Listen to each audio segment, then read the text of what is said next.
one of the most pressing issues that we know is going on in the village.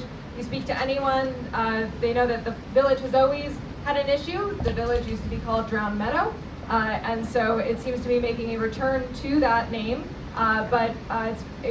We've been making wonderful strides in the village with the government to take the steps to make sure that we're protecting the assets that are important to the community. We're protecting, things like Village Hall, residents, and of course, first and foremost, our first responders at the fire department. So when I came on 4 years ago, I was working under a New York State grant, a climate resilience grant. Climate resilience is a very big umbrella, and very quickly we realized that there's so much to focus on with flooding here that became what that particular grant in the village was all about. It was a climate resiliency grant with a focus on flooding. So I had the honor of working with Campani and Scwharting, as well as members of our Conservation Advisory Council and others, to put together a plan to essentially have a roadmap of what is going to help the village mitigate this compound flooding that we experience. We have flooding from the harbor, the tides that come in and out. We have stormwater runoff flooding from our 2 square mile watershed. So all that water that we see running down the hills in the big rains. And then we also have a very high groundwater table that's even on a dry day when it hasn't been raining is 2 to 3 feet right under our feet. So those are the 3 issues that we face, and the way that they come together is confounding. And so while we were working under the state grant, Elizabeth Hornstein, who works as our climate resiliency coordinator under Sea Grant, got in touch. We were communicating. I was telling her about this work that we were doing in the village, and I asked, are there any federal resources that can help with this? Because we're only so big as a village. We want to make sure that we're bringing those resources here. And she told us about the USGS doing this federal compound flooding study. And I said, that sounds like we are the poster child for compound flooding, which is exactly what those 3 types of flooding together. And this study is to help understand what happens in a big rain event when the tide is high. What happens in a big rain event when the tide is low? What happens when we get 3 inches of rain in an hour versus 3 inches of rain over 8 hours, and all of it. So we put together a presentation. We got in touch with our friends here, pitched Port Jefferson, aka Drowned Meadow, and we're so grateful to have been chosen for this study, and very grateful that my colleagues in the government are continuing to work on this, and hopefully deliver to Port Jefferson a roadmap to saving what we know and love here in Port Jefferson. So I will hand it off to the people who are continuing to work on this, and I, of course, am always a resource in staying involved moving forward. So thank you all for being here and learning about this.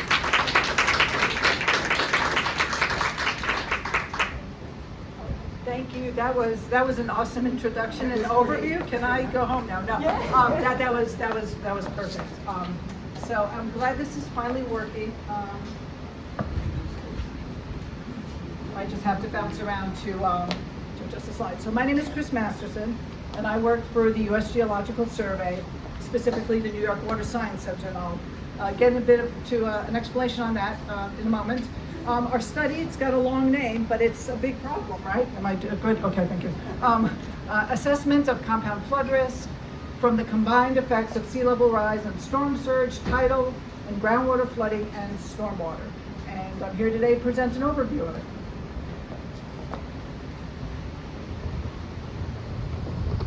Really quickly, I'll try and go through the introductory stuff quickly, but some of it is important, so I just want to be able to touch on it. I'll talk a little bit about the USGS, who we are as an agency, give a project overview of this specific project, and then discuss how Port Jefferson sort of fits into the study. And then open up to questions. All right, about the USGS, we are a scientific organization, the only science agency in the Department of Interior, created by an act of Congress in 1879. And what we do is collect data on the natural systems of, within the U.S. We are non-regulatory.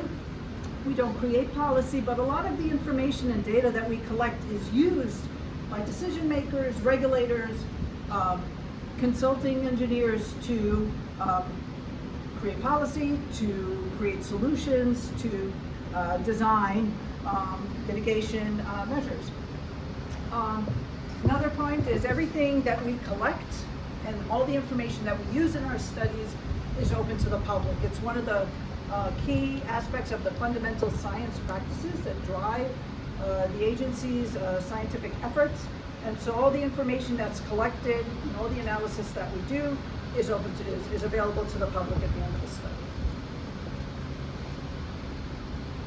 Really quickly, the New York Water Science Center, there's 7 or so offices throughout New York State.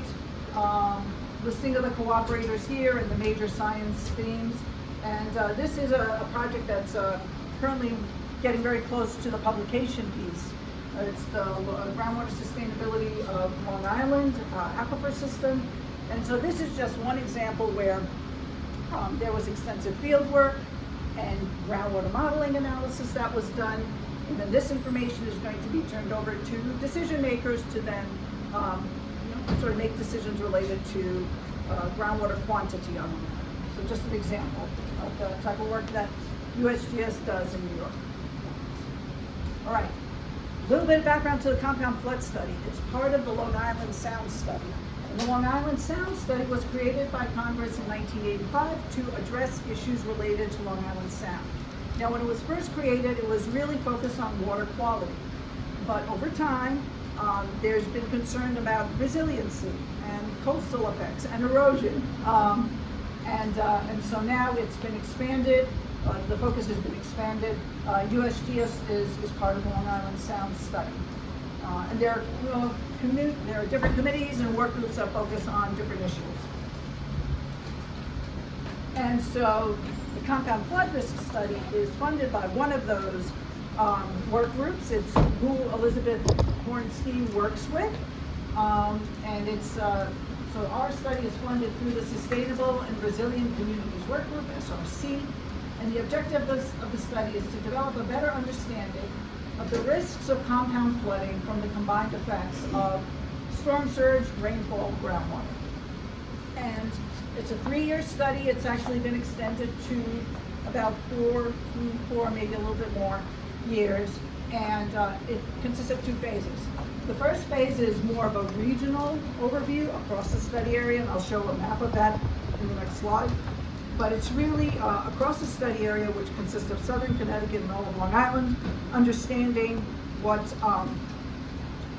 do the different flood drivers, what contributes to them, and then what kind of creates different flooding risks in different portions of the study area. Phase 2 is more of a focused study where we're going to look at particular localities, some in New York, some in Connecticut, to explore the compound flood risk through a series of numerical models, so process-based models that actually simulate either the movement of groundwater in the subsurface or the movement of coastal waters in response to storm surge or stormwater flow through pipes. All right, so compound flood risk associated with the co-occurrence of multiple flood drivers. What are these drivers? Starting over on the far end, it's rainfall. Rainfall is getting more intense, and where it's unfortunate that images like this are becoming all too common. I think this is the Major Deegan, but just rainfall over a short period of time, subsurface infrastructure just can't accommodate all that water. So that's one factor contributing to flooding. Coastal storms and the impact of just inundation at the coast, overtopping, and in some cases exacerbated by wave action. And so that's another type of flood risk. Groundwater emergence. So there are some locations where the groundwater, which is the water in the subsurface, in the pores, is very close to land surface. And so that can also contribute to flooding conditions. And then there's also just coastal nuisance flooding that is also integrated into this analysis. But these are kind of the big 3 drivers up top. So the question is, which type of flooding should I be concerned about in my area? So the study area, as I mentioned, is Southern Connecticut and all of Long Island. Actually, when the project started for Long Island Sound study, it was just Southern Connecticut and Northern Long Island. But then Hurricane Ida occurred, and there was a lot of concern and desire for understanding what the impacts and what sort of resiliency could be incorporated in some of the communities affected by Ida, which included Queens and Kings County. And so the study area was expanded to include Manhattan, Brooklyn, Queens, and all of Long Island. This phase one is just, again, a sort of a schematic, a visual of that first phase, that first regional study that looks at the individual risks and the compound risk. And what this compound risk does is it looks at historical records of rainfall, of coastal levels, of groundwater data, where available, and based on a statistical analysis of when these big storms occurred in the past, trying to project what the likelihood might be, because it's statistics, so it's really our best estimate, what the likelihood might be of these compound events occurring across the study area. And it differs. It differs based on how the coast is configured, whether the water table is close to the land surface in that particular location. So this compound flood risk study sort of takes information and records from the other three risks and does a statistical analysis to see when those compounding events occur. This poster actually was presented at a recent Long Island Sound conference in May, here in Port Jefferson actually, and so that presents more of an overview of this first phase. Now what's going to come out of that first phase is an online mapper that folks will be able to access and take a look at and zoom into particular areas of interest and to better understand what the flood risks are in their locations, whether it's all three, whether it's one. There'll also be more detailed GIS layers that will be available for download that then could be used by towns and planners and engineers to start looking at the situation in more in depth and to make design plans. So that's phase one, and that's winding down. We anticipate the mapper being live sometime in the fall. But at the same time, we're working on phase two, which are these process-based models. And so these are, again, the models that we're going to be simulating the physical interactions between the groundwater system, the coastal system, and the water in the pipes and the stormwater pipes all at once. In the past, typically, what had been done is you might simulate groundwater. You might have a model that simulates the coastal system. You might have a SWIM, CSO model that simulates storm, flow through the storm drains. And there would be some assumptions you might make about sort of the other systems. And what we're doing here is creating models that actually talk to one another and sort of the interaction between the different systems, whether it's coastal, groundwater, or flowing the pipes. The physics sort of dictate how the systems talk together. So it's pretty new. It's kind of an innovative approach. The advent of computers and faster computers and being able to run these models more easily is one reason why we're able to do this sort of thing. So the process-based models, we're going to be creating this coupled model framework which dynamically links coastal, groundwater, and sewer models. Just a schematic, and actually this might fit Port Jefferson pretty well because we've got the coastal water levels, we've got stormwater system. This is kind of Main Street, right? With the stormwater pipes moving just toward the coast, toward the harbor, and then we've got shallow groundwater in places. And so it's really understanding sort of how the three of those systems interact when there's rain. As Rebecca was suggesting, when there's rain, when there isn't rain, is it high tide, is it low tide? Sort of really understanding those dynamics. And so we visited with several folks in the mayor's office and the fire station and in other locations, and there's great anecdotal information about when residents have noticed flooding occurring. And so that's really useful information that we're going to then use to better understand and simulate how these systems interact with the models. Okay, so this talks a little bit about the selection of the inset models for the coupled framework. We talked a little bit about, just understanding flooding impacts through a cross-section of locations, some more developed, some less developed. The locations for the focus study were also locations that the first phase identified as being particularly at risk for all three factors. Availability of data and engaged stakeholders are a plus. Okay, thank you. Are a plus. And so that's why we're here at Port Jefferson, because they're just sort of the desire to do something and address an urgent need in the community, but also folks just willing to spend their time and sort of give us tours of the area and where there are problems and answer kind of just provide the information. So the next steps, better data equals better models, and so that gets to just meeting and talking with folks as much as possible.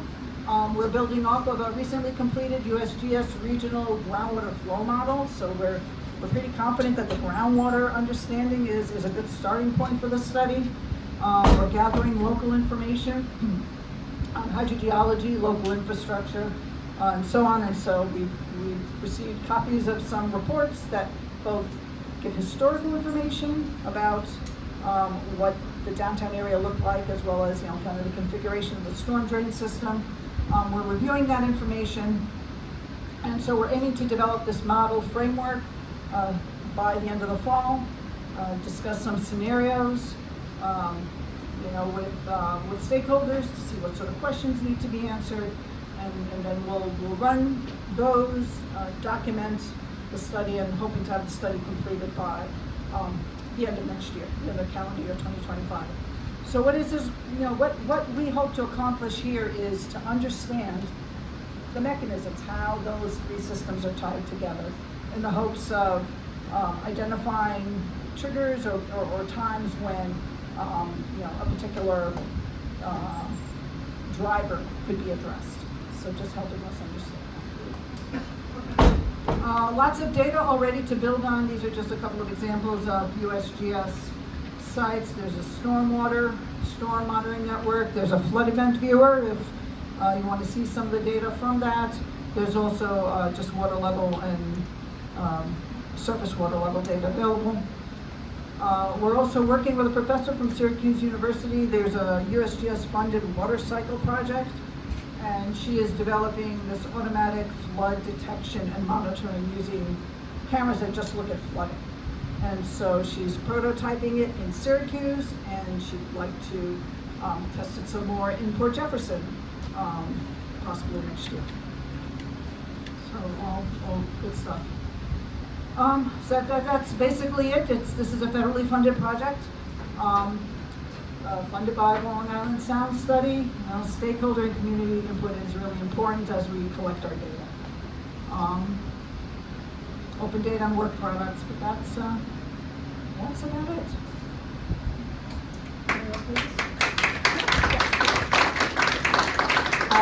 Kris brought printouts of this data. If you'd like to pick it up either now or I'll send it around. And right now we will have an opportunity to hear from Campani and Scwharting about their work. And then after that we'll pull all of us together and we'll have a discussion.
Good evening. I'm Michael Scwharting.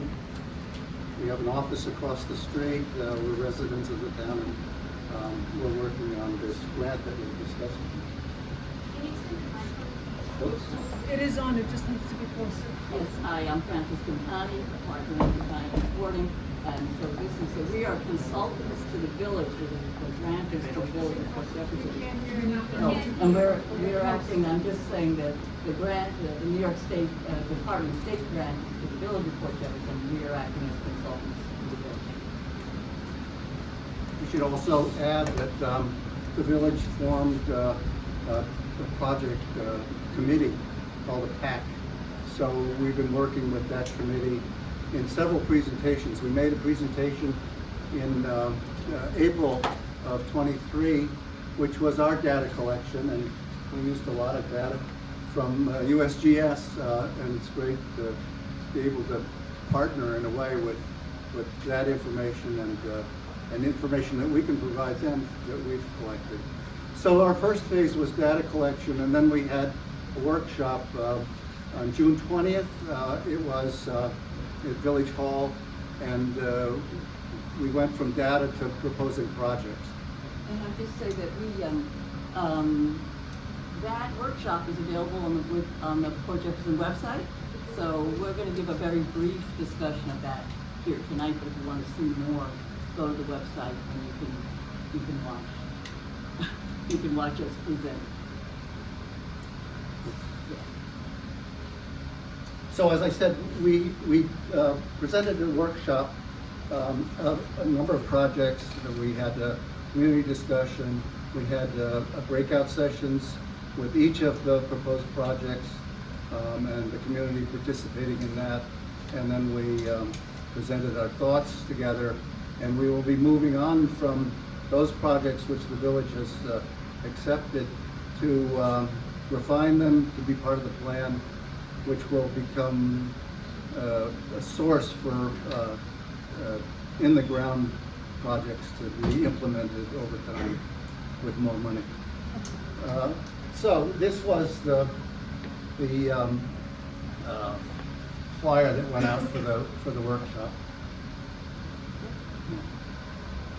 And basically what we proposed in this second meeting was 5 projects. Ultimately, it's really 2 projects because the first 4 really are interrelated to one another. And basically they start, number 1, going south to north in the watershed. And the watershed is basically the land area that brings water down to the harbor. So it goes all the way up to North Country Road. It follows Belterre Road. It's the high rim of topography that creates this bowl shape that brings all the water down to the harbor. And so the first project was proposed was steep streets. They're the purple on the map, and there's a great number of them. We have over 20 that we think are important because they're bringing water down the road systems, very little collection. There's some storm drains that are connected, but they're connected into the highway, Route 112, Main Street, that brings all the water down to Barnum into a culvert. And that's project number 2. Sometime in the 30s, a 5-foot wide by 3-foot deep box culvert was built from Barnum, and it drains out. You can go behind Village Hall and you can see it going into Mill Creek. So all the steep streets are flooding down to Main Street, and that's being collected in a system of catch basins that were built in 1931 by the Department of Highways, and they all go into the culvert at right by the CVS. You can stand there and watch it happening. The third project is Mill Creek, and Mill Creek has been studied a great deal in the village. There was a 1910 and 11 plan for Mill Creek restoration, and a portion of it was done. You may know of it from basically from Chandler Square to Barnum. That was replanted, the embankments were fixed up, and the invasive species were taken out, but they've come back again. And the Mill Creek plan proposed that that be extended all the way to Mill Creek Pond. Old Mill Creek Pond is over on Brook Street with a lot of water coming down from the west into the pond and then flowing ultimately under a culvert to the harbor. So the old Mill Creek, fortunately we have this plan with lots of recommendations, and many of the recommendations haven't been completed, so that still should be activated with and updated, which is part of our work to make it not only a sustainable system, but also one that hopefully cleans the water better and becomes a part of the park system of the village. That it might be able to, there's a Mill Creek interpretive walk, which was built around 2000, and it has little explanation signs, which are very wonderful along that portion. But this also could be expanded to go walk along the creek over to Mill Pond, which has been Bob Lavi's steward of Mill Creek and has been cleaning that out for the last year or so. And the fourth project is one actually we worked on for the village in 2014. It went into the comprehensive plan, and it's the harbor. Very complicated, belongs to Brookhaven. It's got 300 cars parked on it, and it seems to be full a lot of the time. And so there's an issue that is complicated. In the plan that we proposed, and the village and the town of Brookhaven accepted, was to green that space, to make a continuous green space from Durant Park over to basically the barn as much as possible, with some areas to be worked on around the ferry and so forth, but to make a continuous greenway at the harbor. The idea for that at the time was to connect the village more to the harbor. Presently, because of that parking, the relationship of downtown to the harbor front is a little bit remote. And so making a passive park would help make that connection. But now the problem is more complicated because the rising tides, the storm surges coming from the harbor, and all of this steep street, culvert, Mill Creek are kind of the epicenter of flooding in the future is predicted to be in this area. And again, the USGS maps have been very helpful for us to understand this. So that's sort of 4 projects, and I think hopefully from my explanation, you can see that they are all kind of dependent on one another, from the top of the hill down to the harbor. And we want, in today's world of cleaner water and air and so forth, to try to clean the water before it gets into the harbor. So presenting it to natural sun and air was all helpful for making the water as clean as possible before it goes in the harbor, and it's going to go in the harbor for sure. The last project is not so related to these, but all this orange area are municipal parking lots. That plus the streets account for about 45% of the land in the commercial downtown area. And that, all of that, you all know it as well as we do. There are very few trees, they're heat islands, but they're also not collecting the water on site, which they should be doing. But it's very difficult to collect it on site because, as was just explained, it's only 3 feet under the asphalt. So there's a whole issue about how to collect stormwater in these public areas, and that's I would say the second project, because the first four, as I said, are quite linked. So I'm not going to go into this very much, just some glimpses of the presentation that we made for the workshop. And so all the steep streets are explained. As I say, the magenta are steep streets, but this now has the pipes that are going from the storm drains that go into Route 25A and come down to the center of the village, ultimately into Mill Creek and then the harbor. So we're taking each steep street and surveying them for the problems that they have and ultimately making some recommendations for resolving those problems.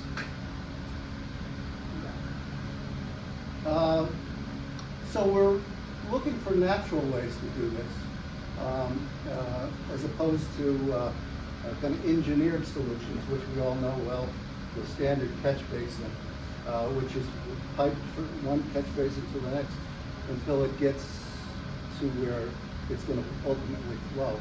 So all of this, as I say, there's a few on the steep streets, piped to 25A and to the culvert. But on the steep streets, most of them all residential, we might be able to take a parking space and create a rain garden, beautify the street, collect the water, clean the water better, and let it absorb into the ground. So we're looking at street by street possible ways to catch the water before it gets downtown and causes the flooding issues. The second project was a culvert, and as I mentioned, these maps are a little bit confusing, but this is a map of the culvert starting at CBS and going right through the middle of the basketball court, through the center of Rocket Ship Park, and emptying out into Mill Creek behind Village Hall. Superimposed on this is the drowned meadow condition that preceded this culvert and caused the culvert to exist. But there was a lake here, Crystal Lake, behind the firehouse, a very low point where there's a problem, and it fed streams going down to the creek as well as the Mill Creek. So those, as we know, the water is still under there, even though we tried to cover it up.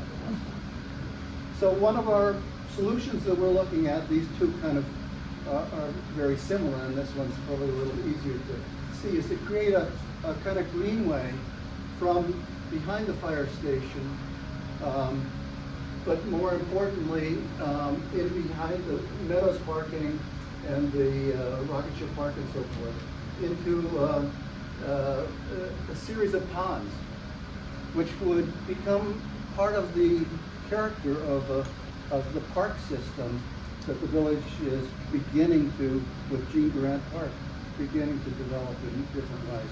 So coming from south to north, there could be a greenway, and we're hoping to relieve the culvert in places with ponds where overflow might prevent flooding in more disastrous places.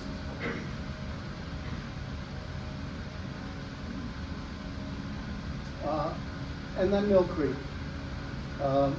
Basically, as I already presented, there were, this is the drawing for the Mill Creek interpretive walkway, but preceding that was a plan to go all the way from West Broadway and going out to the harbor over to Mill Creek Pond on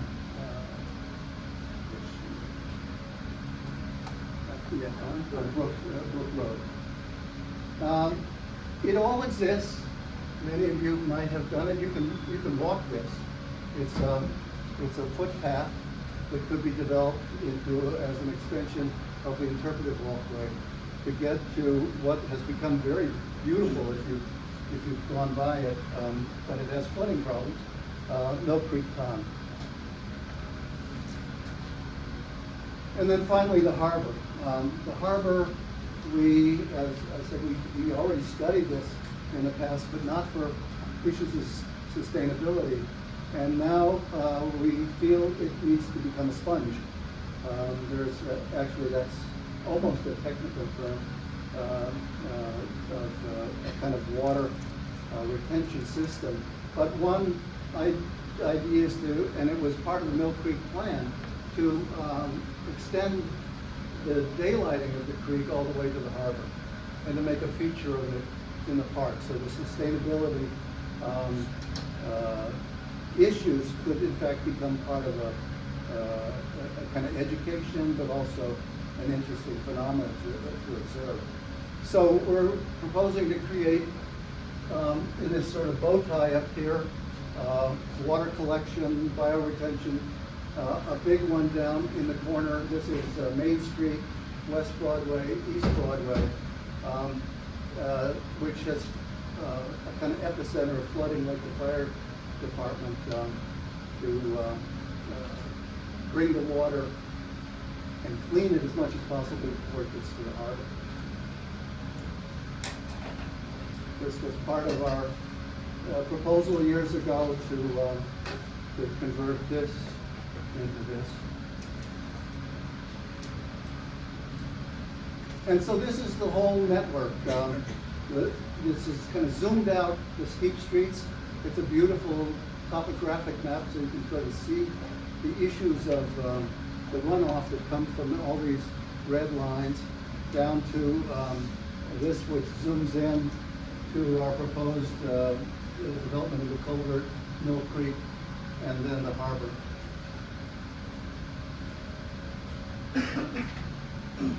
And lastly, I won't really go into it. I already mentioned another project of studying, like the steep streets, the problem of keeping the water in the parking lot, or under the parking lot if possible, rather than letting it become part of the flooding issue in the village. And this is Ostia Antica, where the Romans knew how to do it, and we're trying to regain that. Thank you.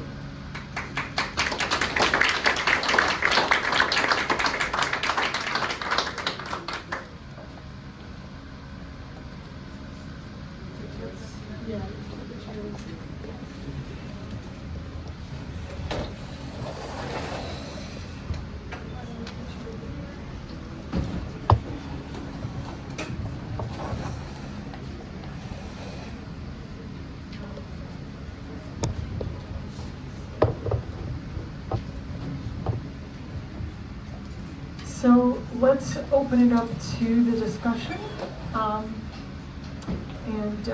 My first question goes to all three of you. Is so when are we solving the problem of flooding? When is this all happening?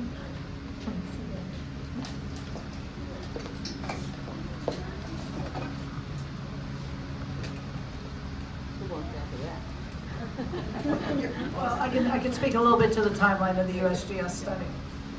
And so the USGS study, as I said, we're entering this focus study currently now.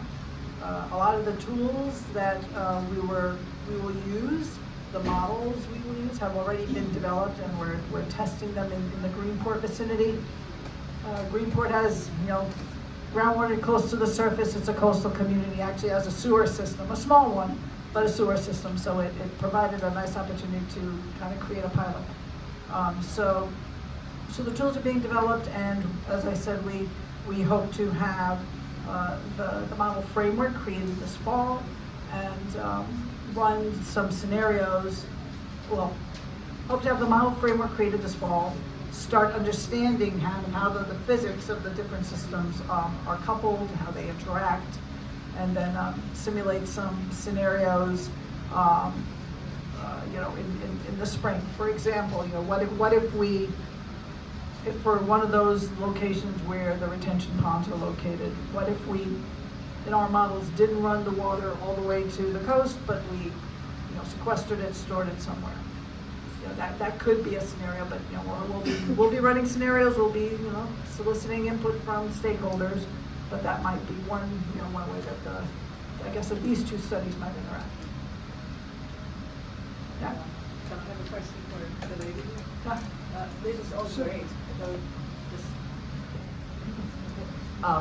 The studies are very good. You mentioned that you want to do more some kind of simulation and so on.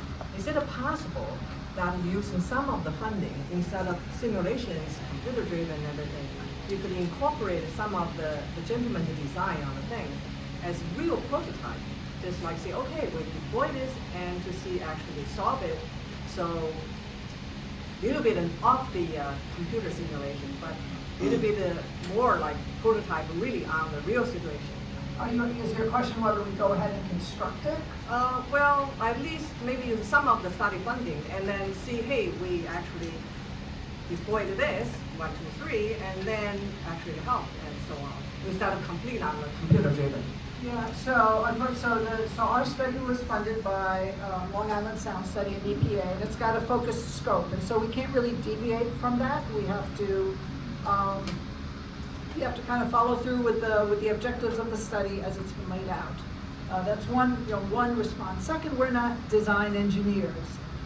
Again, the USGS is doing this study. It's a scientific organization where we're trying to really introduce some cutting edge and really an integrated approach to looking at these things, to looking at the situation, and so we would be then designing or constructing the system, and that's not really within the purview of what the agency does. That's similar with ours. We, our grant is called a planning grant, and the plan needs to be in place to begin to make buildable projects.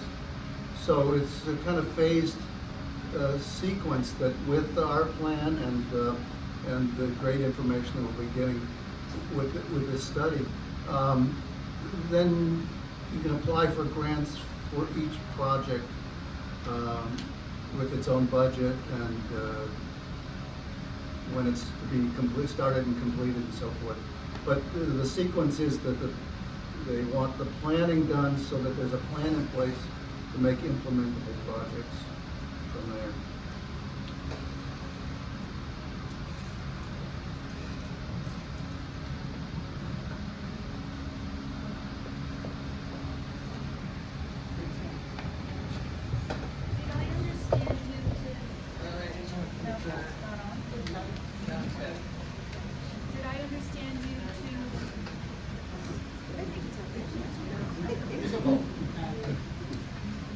One more time. You got it. Okay. Did I understand you to say or reference possibly constructing a greenway from south to north along 112 Main Street? And if I understood that correctly, how does that work? Just you take away sidewalk, I mean, I have no idea. So. It's not on Main Street. It's actually at the west side of the Meadows parking lot. There's already actually a green area. Which is already a Near the- quite nice green area that's not so utilized. Yeah, no. Good. Glad to clarify. All right. I think we'll have to turn that off and start shouting because something is wrong with the mics at least on this. All right, I'm struggling. I think I can speak loud enough, thank you. Yeah, with the Mill Creek, and when I was a trustee, that was one of my projects, and so I'm kind of familiar. And we talk about the Mill Creek Pond. Now that's under mitigation right now because of the plume, the Lawrence Aviation plume. So would any of this potential work then have to be held off until that plume was finally taken care of? Because we are recycling the water in that little building there and putting it back into the pond. So I don't know, I mean, they talked 50 years when they started, saying how long this was gonna take about the Lawrence plume. So that would that hold up everything? I mean, it shouldn't.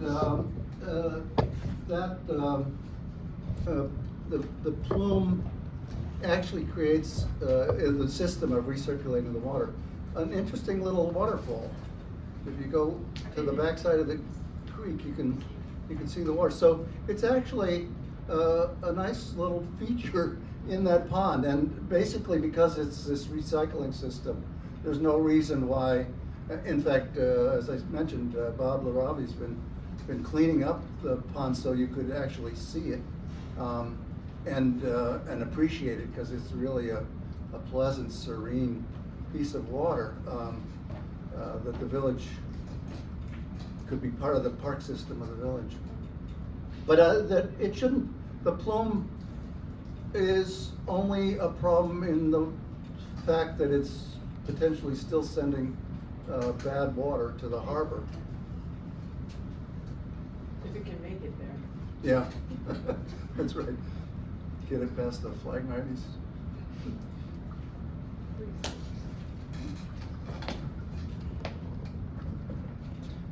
Just real quick, and former trustee Kesse is familiar with all of this as well, as the village has several different grants that are outstanding in administrative processes. One is the, is she still here? No. Oh, okay. One is a grant from New York State. It is a hazard mitigation grant. It's a FEMA grant being administered by the Department of Homeland Security in New York State. We had a startup meeting with them several weeks ago, and we're getting ready to kick off an RFP for that project. It is another planning project, which when it comes to fruition will make the village eligible for additional monies, grant application processes, number one. Number two is the Jumpstart grant from Suffolk County, which is to clean out the culvert. And we've really been looking at the culvert and all the areas in between Village Hall, the access point across West Broadway into the harbor, and over to Mill Creek Pond. And Michael mentioned Phragmites. Everybody know what Phragmites are? Legislator Engelbright, if you need me to explain what Phragmites are, I'm happy to do that. I'm just learning how to spell the word myself. The grasses that you see that have multiplied beyond, and you can't even recognize that there's a culvert there now, that there's water running through it. So we're very troubled by that, and in addition to the salt balls that have accumulated there, that our vacuum cleaner, our DPW vac has suctioned out about 50 of them so far. And we think that we have an opportunity to take some of the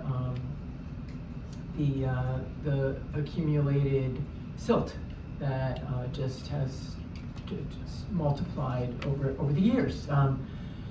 It really comes down to, ultimately, and correct me if you think this is wrong, but we think maintenance.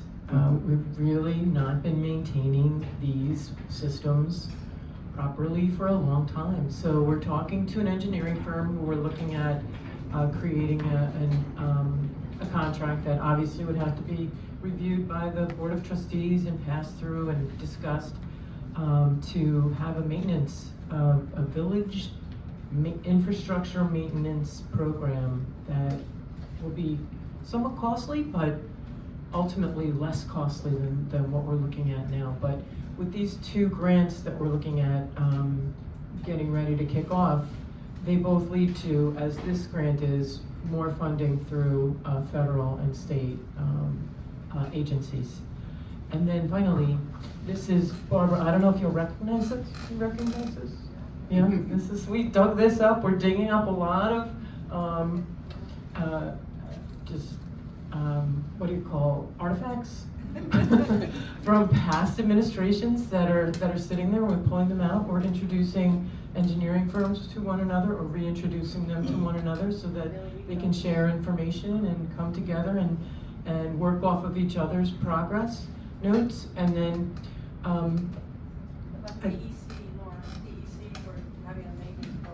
so that we did hire Hayduck Engineering and Peter Scully, who was former regional manager of the DEC in the Stony Brook office for 10 or 12, 13 years.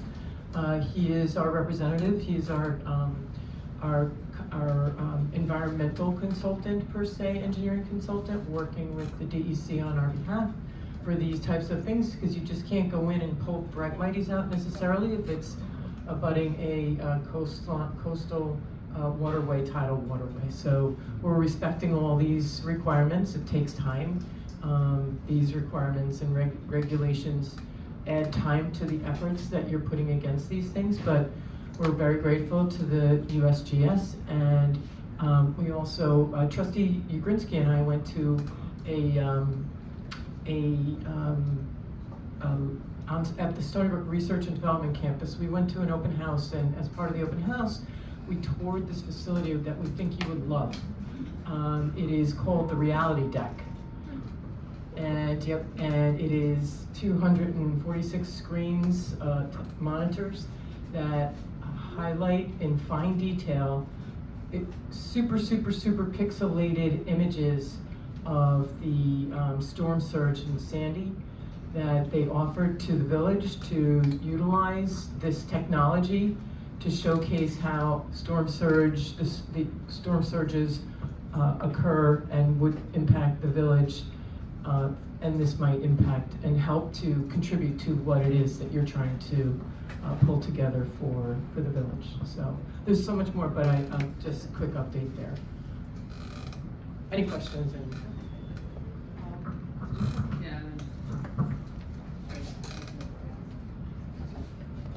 I just want to add one thing to what the mayor just said.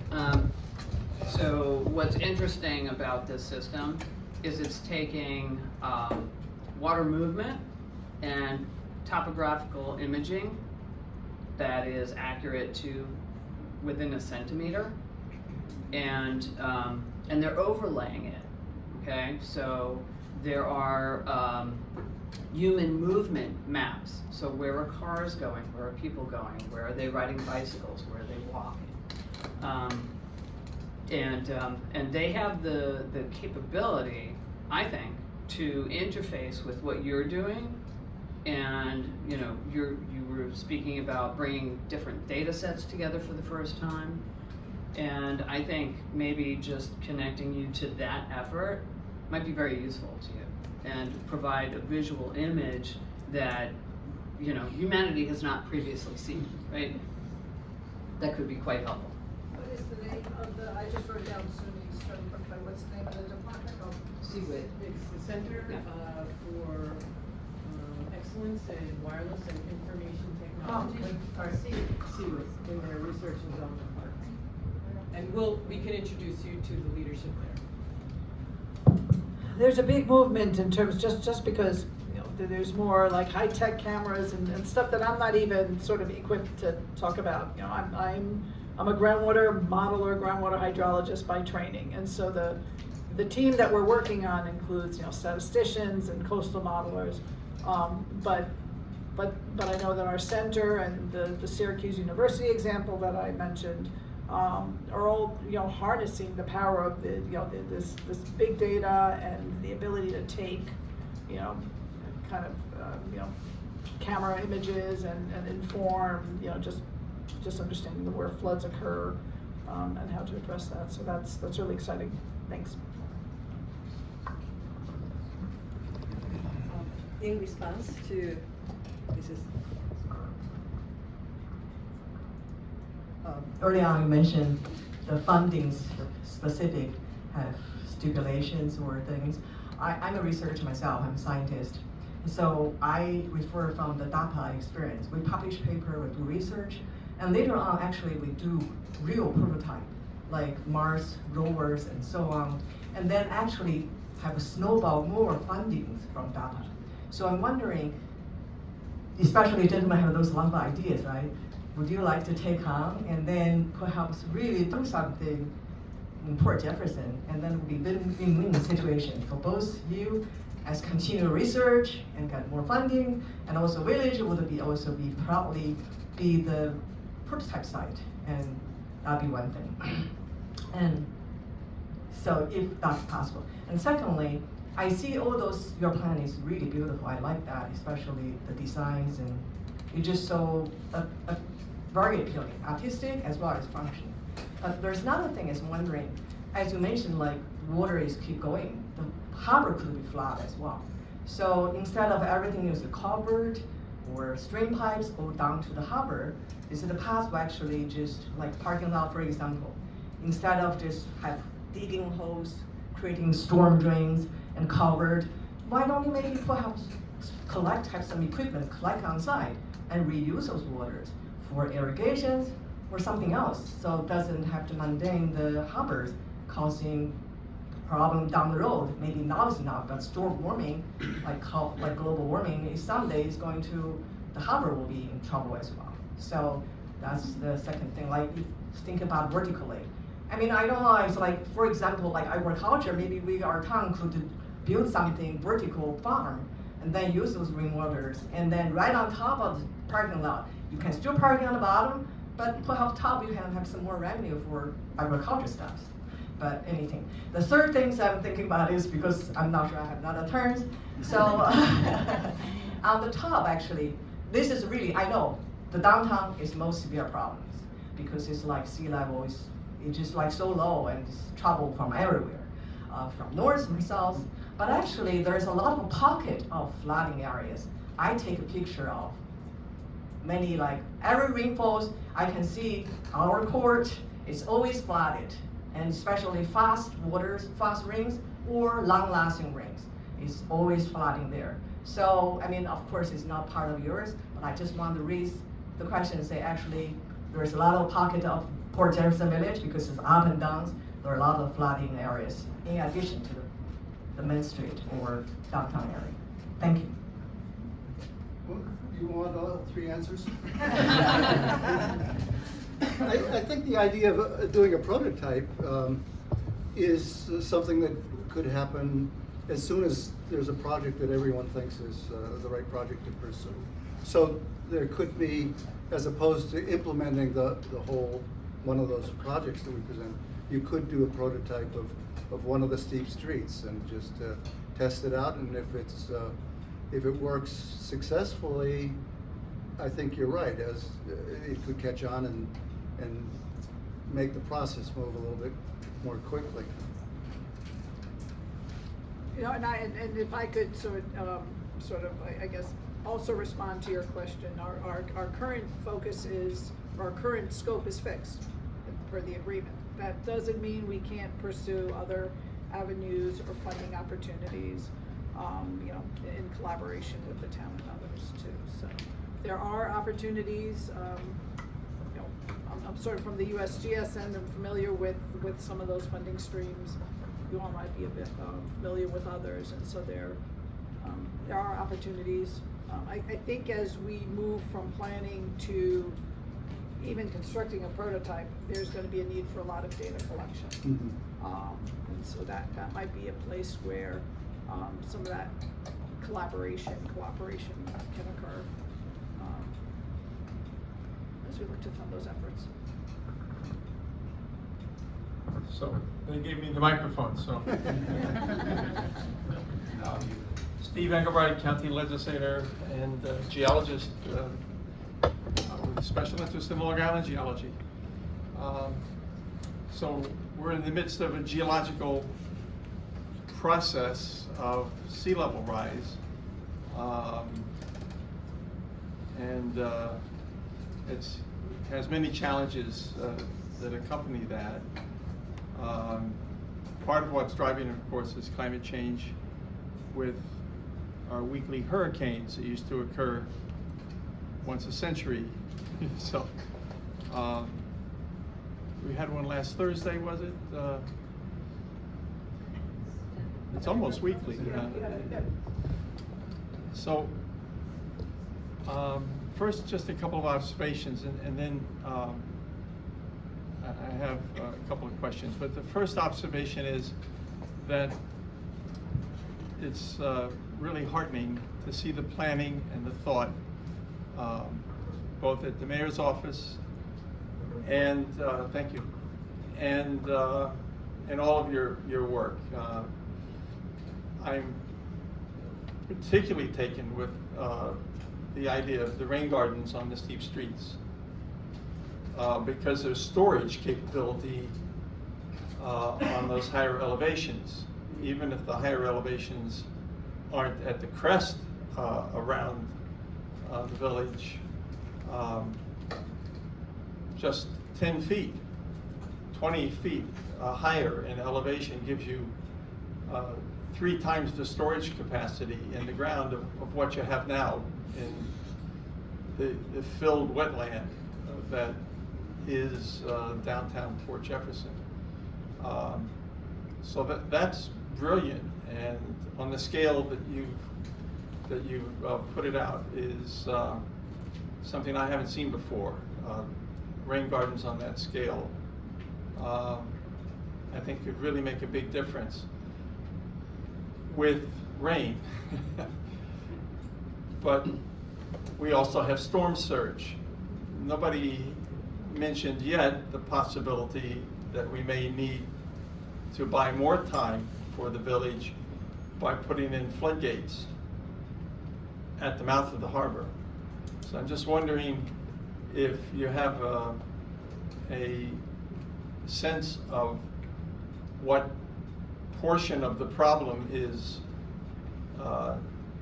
frequent storms with excessive rain versus flood events at high tide with the storm surge, and what the interplay might have to be in terms of those 2 variables. Those are 2 really big variables. Have you had a chance to contemplate?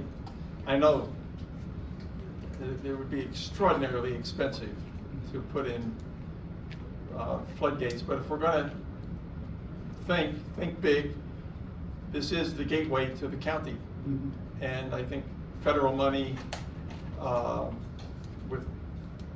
is a possibility with the kinds of thought and preparation that is on display here this evening. So I think thinking big may not be a fool's mission after all. Well, it's interesting, Steve, that you bring this up, because at our first meeting, the mayor asked the same question to me about floodgates. We could be just like Venice, I guess. But one thought we had about that was that we need to have a meeting with Port Jefferson Ferry, Bridgeport Ferry, about a number of things, because they're right where there's problems. And also the linkage of Jean Grant Park to the east to possibly having a greenway going east-west interfaces with the ferry. But you would obviously have to find a schedule where the ferry and the high tide, the gate doesn't close when the ferries get in there. So it's a kind of intermodal transportation issue as much as a flooding one. But it is something to think about, I think. They proposed it for possibly in New York City too, from New Jersey to Coney Island. And the questions you asked are part of what That's right. we're gonna read from this. Exactly, I didn't want to cut you up, because it was helpful to sort of get that.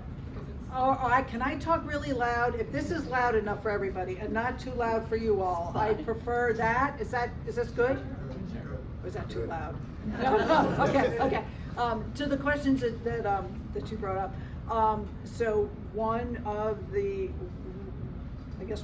objectives of our study, of the USGS study, is to understand just that interplay, and not just under existing conditions, but also under sea level rise conditions. And so, not only have calculations been run for coastal storms of different intensities, they've also been run with a sea level rise component, and so that information is going to be presented in the mapper. So there'll be GIS layers that present extent of inundation, maximum extent of inundation for different storm frequencies, both under existing conditions and sea level rise conditions. And so we're laying the groundwork for that.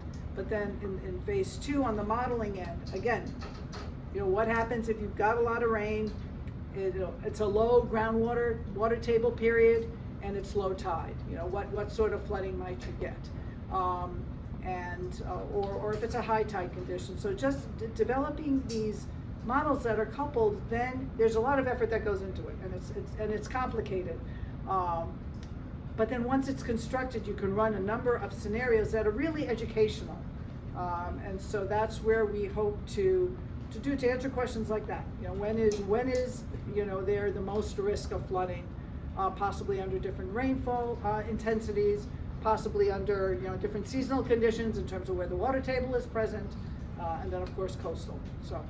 And with a sense of what is the reach of the plan? 20 years, 40 years? How optimistic are we that we're going to have a state and a nation, kind of get into long-term rather than short-term only reach of thought? It becomes important to anticipate what sea level rise is going to do to the entirety of coastal New York. And so, back to the question of the importance of what's done here in Port Jefferson, this is an experiment of sorts that will really, not just for coastal New York, coastal Connecticut as well, it will have a tremendous importance as a model.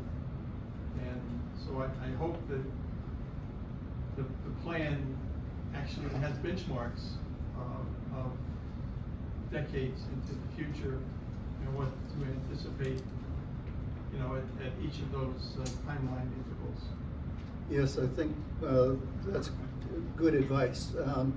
And we have a number of interactive maps. One of them is the rising tide predictions of a low risk or a higher risk, and it's pretty scary because you can kind of make them into almost a film strip and see the water coming in. By 2050, it could be 6 feet high, 6 feet higher than graded downtown. And the water table will. Yes, it'll be underwater. The water table is not stable. If sea level rises, the water table will rise with it. I also want to mention, and this is not my expertise, but we've got coastal modelers on the project team. So I would certainly, whether we could simulate the gates as part of this study, may be out of scope for this study. But again, there's always opportunities for future study, and if this is something we want to explore, then we could look for opportunities for funding to answer that sort of question. I will also point out that we're focused on Port Jefferson, but a lot of the calculations in terms of storm surge and wave intensity have been done for the entire coastline. Mm-hmm. Obviously, southern Connecticut, we're here on northern Long Island, but along the Long Island. So there are a lot of data sets that are going to be coming out of this study that are going to be really useful for planning, including kind of other areas where there's ponding, other closed depressions. So not just the downtown area in Port Jefferson, but one of the data layers that's been developed looking more at rainfall, and where rainfall can accumulate it's a very detailed, might be useful for you guys too, just ponding, kind of closed depression areas. So there's a lot of data sets that will be coming out of this study that hopefully folks can use for different projects. I agree with you, Steve. I really like the idea of the rain gardens. We have 3 very nice ones in the village now. They're not that expensive to do, and maybe if we created a model, we might be able to find some money in the budget for maybe 2 on the higher elevations. It's a really great idea. But I'm curious, when you talked about the ponds, possibly creating interconnected ponds, that intrigues me. And I'm thinking thinking that you might consider that little green area behind Rubo's, where Yeah. that would be a Exact- pond yeah. area. That's on- They're all- on there. Right, and so, with that in mind, would there be some type of interconnective, piping that would be going into that, say, It grading would, that pond? it would relieve the culvert, but It it would would, relieve it would the come culvert. back into the culvert. Cause I mean. I mean, right now, a bunch of things are coming into the culvert. Some of them were That planned and some were Seems unplanned. a reasonable, idea as well. Yeah. That's Yeah, doable. no, because it would relieve the pressure when the, Pressure. things, but the steep streets issue And is don't we important have- because to take out some of the stuff that's coming down into that. Don't we have a floodgate, on the edge of Brookhaven Town parking lot that is not very functioning, that Oh, is broken? it's a valve Valve. to prevent the seawater from coming Like, back into is the. it functioning? It's a Down in little, Brookhaven, is it's, it? The it's a little trouble rough, is- but, it does prevent high tide from coming back into, there was But it closes so that you see the Years creek ago, it rise, was broken you and see we the, had to get in there. yeah, that's Yeah. true, but you see they have now on there what's called a duck bill. yeah. It's a duck, it doesn't look much like a duck bill, but that's what it is. But, so when it closes at the high tide, the creek doesn't go out, so the creek rises. So even if it's functioning, you still get a high creek, because the creek water does not be Yeah. released. Yeah, So when you see the you water, see a big change in the creek if you go right.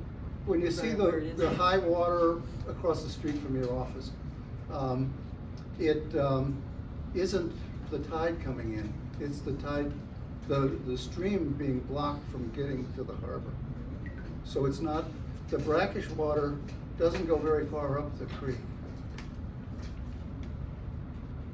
The front nineties do. Yes. They're coming at you.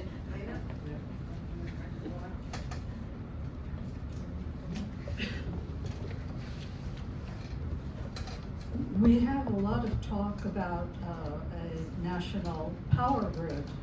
Is there any talk about a national water grid? There are large parts of the country that need water, and they're spread all over the country. It seems that it's a resource, and we're kind of making it a bad guy. But can we share this abundance, not only us, but other localities, with the Southwest, for instance, where the rivers are dying? A thought. That's good for you, take care of the whole nation. Yeah, but how do you get it over there, and how do you make it clean and all that, but. Yeah. Well, one of the problems, I think it was your question number 2, that the most polluted water is the groundwater running across streets and parking lots. And so if that were to be usable in any way, it needs to be filtered and cleaned by some process.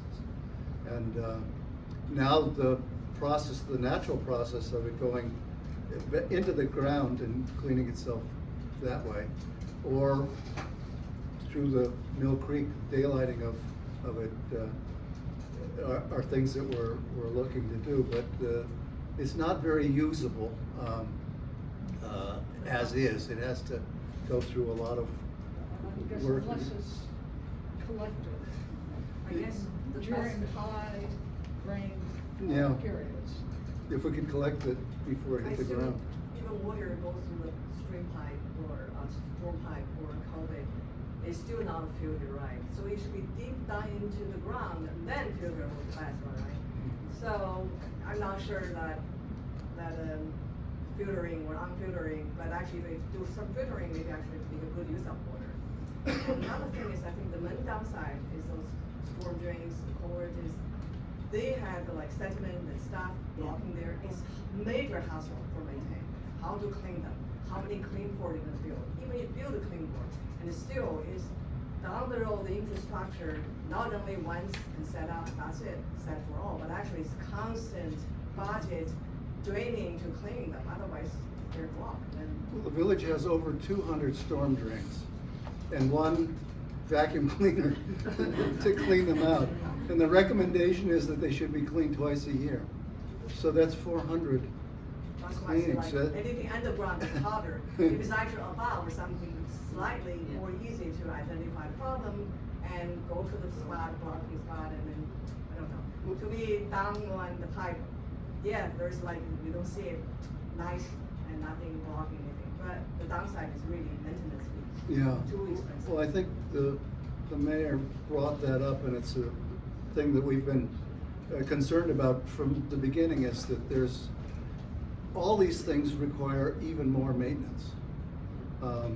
And so there needs to be a real maintenance plan in itself to take care of each of these different problems. The culvert, the steep streets, the Mill Creek, they all require maintenance. Again, I mentioned Bob Ravi cleaned most of the Phlagmites out between Barnum and Chandler Square. And now they're grown up so much you can't even see the creek in the place where it's been most cleaned up. So it's an asset that's disappearing visually. It looks like we're going into the question of invasives and how to manage them, one of my favorite topics, which is really hard to do. I would open up our meeting to some mingling, because we need to clear out the space at 8:30. But in the meantime, I would like to invite you to actually mingle and continue this conversation further on. Our next meeting is on September 9th. It will be here at Port Jefferson Library. I would like to sincerely thank them for allowing us to have our meetings here. Again, if you have not joined as a member, please do so. We rely on volunteers. If you would like to volunteer for a project, please find one of our board members, Marilyn, Kathleen, Janice, or me. Otherwise, we hope to see you in September. Thank you so much for our speakers for coming in.